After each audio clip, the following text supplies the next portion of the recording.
How to use YouTube Premiere features in 2026. Well, hello everyone, welcome back into the channel. In this video today, let me go over you few steps on how you can use YouTube Premiere features in 2026.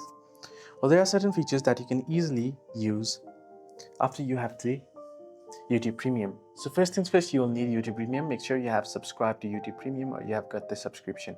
So you can see try YouTube Premium. You should get it on your settings. You can try it out. Now here, you'll get certain features such as you'll be able to watch the videos in PIP mode, right?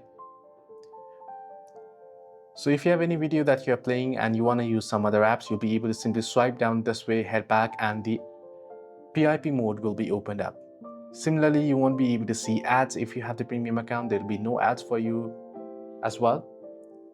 The other thing also is you'll be able to download the videos offline. The downloadable videos, you'll be able to download them in higher quality. You can save it offline, not download it. You'll be able to save it offline in higher quality versus the free ones where you'll only be able to save it in 480p or 360p. Hope this video was helpful. Do like and subscribe.